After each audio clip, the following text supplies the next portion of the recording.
تو ابا باپ جو ہے نا, جو عزت دار باپ ہوتا ہے, بیٹیاں جب جوان ہو جاتی ہیں تو اس کو سب سے پہلے فکر اپنی بیٹی کے گھر بسانے کی ہوتی ہے, ڈاکٹر یا انجینئر بنانے کی نہیں ہوتی.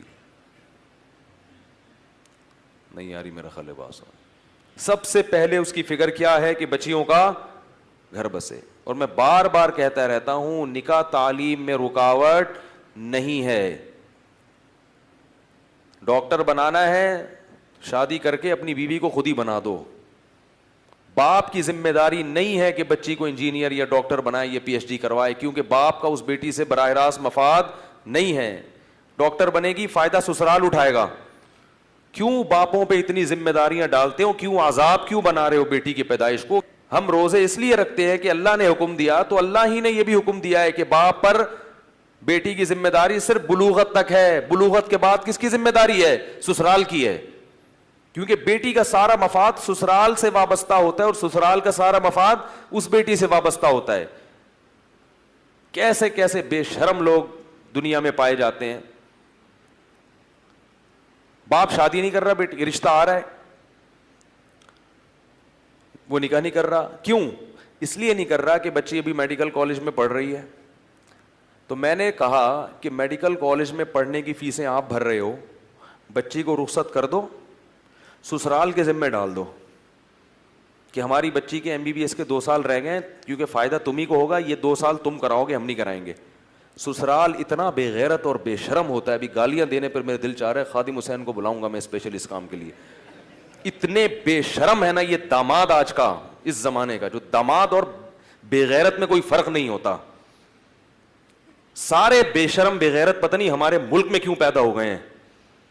شرم نہیں آتی کہ تم کسی کی باپ پر ذمہ داری ڈال رہے ہو کہ تمہاری بیوی کو وہ پڑھائے, فائدہ تم اٹھاؤ گے, تو تم خرچ کرنے کے لیے کیوں آمادہ نہیں ہوتے؟ تم بولو رخصت کرو, ہم اس کو باقی تو 2 سال MBBS کے وہ میں مکمل کراؤں گا, میری بیوی ہے. لیکن نہ ساس اس کے لیے تیار ہوگی اور نہ سسر.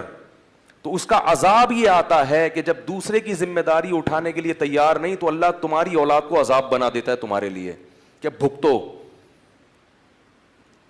خود دوسرے پہ خرچ کرنے کے لیے تیار نہیں, تو اللہ تمہارے خرچے تمہاری بیٹیوں پہ کراتا ہے پھر, اور پھر ان سے نکاح کے لیے کوئی تیار نہیں ہوتا. تو اللہ کے بندو اس کلچر کو تبدیل کرو. دیکھو صحیح ہے, بخاری کی حدیث ہے, رسول اللہ صلی اللہ علیہ وسلم نے صحابی کا نکاح کرایا صحابیہ سے. کس بات پر؟ کہ تمہیں جتنا قرآن یاد ہے تم اس کو بھی سکھا دینا. ان صحابیہ نہیں تھوڑی کہا ایکچولی ابھی تو میں حفظ کر لوں گی, حافظہ عالم بن سکتی ہوں, شادی کے بعد تو اتنے مسائل ہیں, کہاں پڑھا جاتا ہے, کہاں, وہ تو بھائی پہلے ہی پڑھ لو. نہ بھائی, یہ پڑھا دیں گے تمہیں, کچھ بھی نہیں ہوتا, اتنا مسلط نہیں کرنا چاہیے, سب کچھ ہو جاتا ہے نکاح کے بعد بھی. میں نے جو تعلیم حقیقت میں حاصل کی ہے نا, پڑھائی, وہ شادی کے بعد کی ہے. شادی سے پہلے تو ہم بھی, وہ ایک گٹر کا ڈھکن تھا ہمارے محلے میں, وہاں جا کے بیٹھ جاتے تھے, سارے ہمارے چھڑے چھاٹ اپنے غم آ کے شیئر کرتے تھے وہاں بیٹھ کے. صحیح ہے, کچھ بھی نہیں ہوتا, 10 بچے ہوں 12 بچے ہوں, کچھ بھی نہیں. ان چیزوں کو ہم نے مسلط کر لیا ہے. بالکل ویسے ہی لائف ہوتی ہے, اور اچھی لائف ہو جاتی ہے, سارے اور اچھی ایکٹیویٹیز ہوتی ہیں اس کی. اور اگر اپنے آپ کو ان ذمہ داریوں سے دور بھگاؤ گے تو اللہ آپ کو غلط چیزوں میں ڈال دے گا. تو اس لیے دوسروں کی بیٹیوں سے شادی کرو اور پھر اپنے خرچے پہ ان کو PhD کراؤ. نہیں آ رہی میرا خیال ہے بات سمجھ میں؟ کیا کرو اپنے خرچے پہ؟ یہ نہیں کہا کرو ہمیں ڈاکٹر چاہیے, نہ ہم ایسے بے شرم نہیں ہیں کہ کسی کے باپ کی کمائی ہم کھائیں, ہم ڈاکٹر بنائیں گے. بہت مشکل ہے یار.